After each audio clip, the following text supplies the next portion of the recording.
Breaking news as we come on the air. President Biden vows to retaliate after 3 American service members were killed in a drone strike in the Middle East. The attack raises new fears of a wider conflict. This marks the first U.S. fatalities from hostile fire following months of strikes stemming from the war in Gaza. 3 are dead after a drone struck outside their living quarters in Jordan.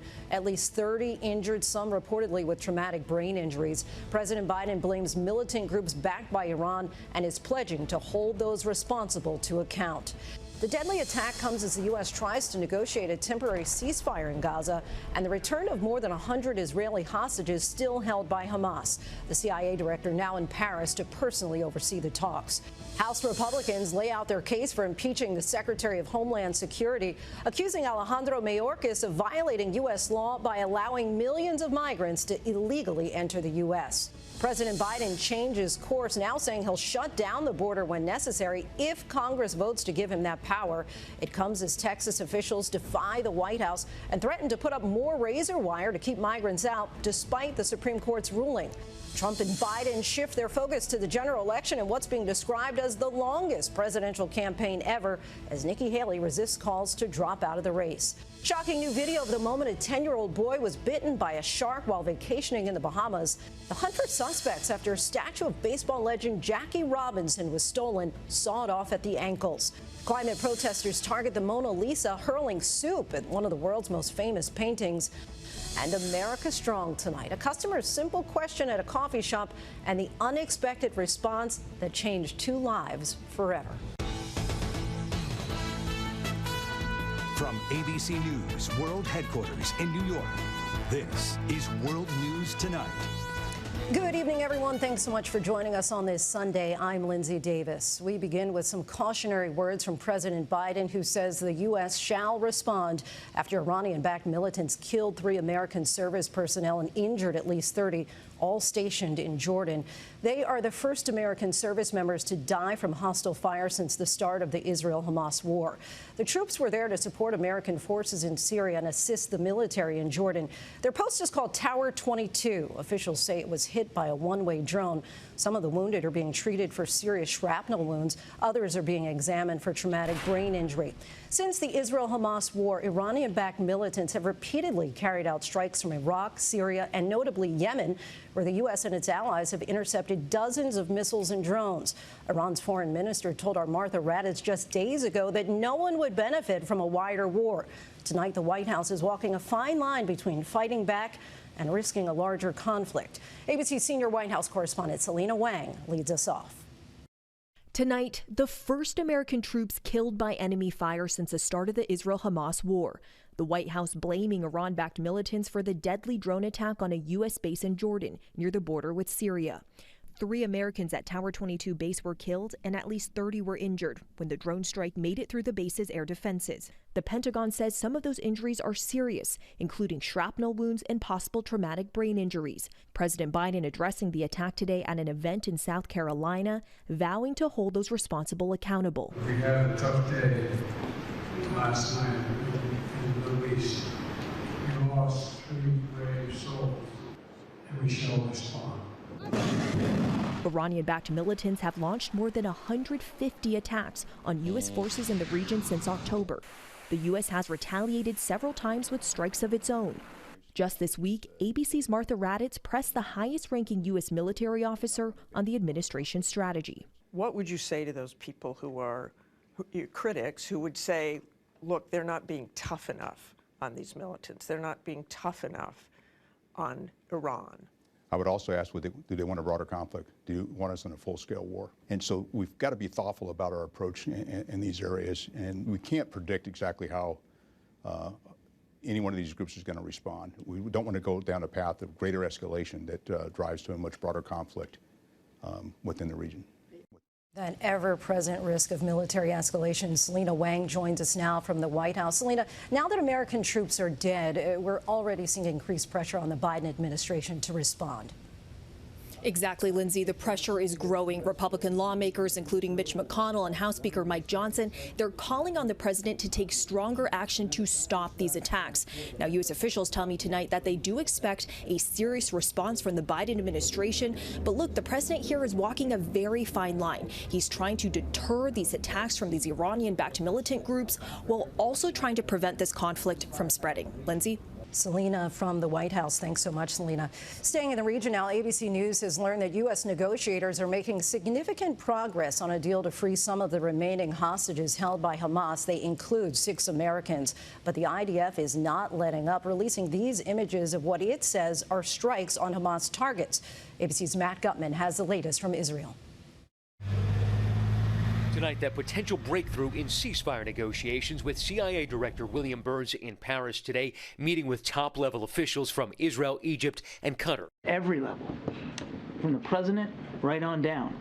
We're doing everything we can to bring these moms and dads, sons and daughters, brothers and sisters back home to their families. U.S. and Israeli sources say the agreement would give Hamas a 2-month ceasefire in exchange for more than 100 hostages still held in Gaza. It would unfold in several stages, with women, the elderly, and wounded released first. Israel would also release Palestinian prisoners from its jails and allow more aid into Gaza. The conflict has killed about 26,000 Palestinians, with tens of thousands wounded, according to the Hamas-run health ministry.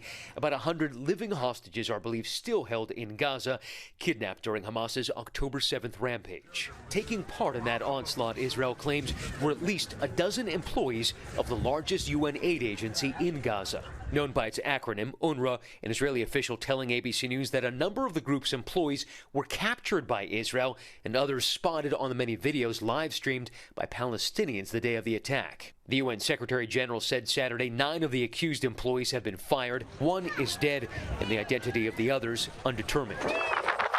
And with at least 10 countries, including the U.S., suspending contributions to the agency, officials say the lack of funds could have a significant humanitarian impact. This measure is extremely dangerous, and it is our hope that it will be reversed.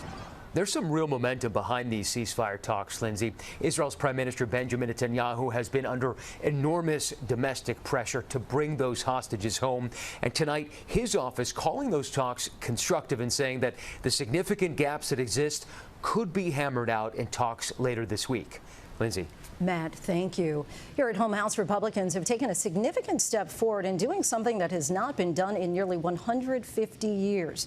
This week, members of the Homeland Security Committee are expected to vote on articles of impeachment against Homeland Security Secretary Alejandro Mayorkas over his handling of the border. Details now from the ABC's Jay O'Brien. Tonight, the Republican-led House Homeland Security Committee releasing articles of impeachment against Homeland Security Secretary Alejandro Mayorkas, teeing up the first impeachment of a cabinet secretary in nearly 150 years. The committee accusing Mayorkas of violating his oath of office by willfully and systemically refusing to comply with federal immigration laws and enact widespread detention of migrants amid the ongoing crisis at the southern border.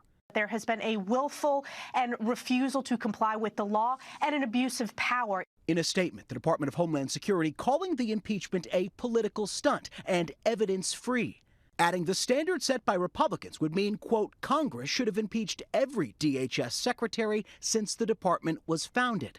House Speaker Mike Johnson vowing to hold a Mayorkas impeachment vote in that GOP-controlled chamber as soon as possible. Only the second vote to impeach a cabinet secretary in American history. Meantime, in the Senate, lawmakers putting the finishing touches on a landmark immigration deal after months of bipartisan negotiations. This bill could be ready to be on the floor of the United States Senate next week. Sources familiar with the talks telling ABC News the deal gives the Department of Homeland Security the authority to shut down the border if migrant crossings or encounters surge beyond Border Patrol's capacity. It would also speed up the processing of asylum claims. But former President Trump pressuring Republicans not to compromise. There is zero chance I will support this horrible open borders betrayal of America. President Biden telling lawmakers if they send him a bipartisan immigration deal, he'll sign it and use it. Congress needs to get it done. Back to Secretary Mayorkas. If he is impeached, that would trigger a trial in the Democrat-controlled Senate where he would almost certainly be acquitted. The Senate requires a 2/3 majority vote to convict and remove anyone who has been impeached. Lindsay, that is a tall order. Think of it this way. The only other time in American history that a cabinet secretary has been impeached, Ulysses S. Grant's Secretary of War in the 1870s, he was acquitted in the Senate because there weren't enough votes to convict. Lindsay? So potentially unprecedented territory here. Jay, thank you. Jacqueline Lee joins us now from the border in California. Jacqueline, we heard from Jay that if that bill passed, President Biden would shut the border down. But what are you learning about the latest apprehensions as President Biden and Texas Governor Greg Abbott remain locked in this bitter dispute? Lindsay, we are seeing a sharp decline in total apprehensions. Now, the latest data shows that there are about 4,300 apprehensions per day. Compare that to last month, which had nearly 11,000 apprehensions per day, which, by the way, holds a record for the most apprehensions in a month. Border crossings have typically declined immediately after the holiday season, only to rebound around the spring. In Texas, State Attorney General Ken Paxton denying federal Border Patrol agents unrestricted access to Shelby Park, stating they will not allow it to turn into an unofficial port of entry. This after the state seized control of the park to arrest migrants, and a Supreme Court ruling stating those federal agents can cut razor wire installed by the Texas National Guard along the Rio Grande. Now, this continues to be a years-long battle between the federal government and the state of Texas as the state continues to fly and bus thousands of migrants to democratically run cities across the country. Lindsay. Jacqueline, thank you. The battle over the border is likely to be a major issue in November in what could be a Biden-Trump rematch. The longtime rivals are already ramping up their attacks on each other ahead of next month's South Carolina primary. The state's former governor, Nikki Haley, is also going after Trump this weekend, calling him unhinged as she fights to find traction. Here's ABC's Mary Alice Parks. Tonight,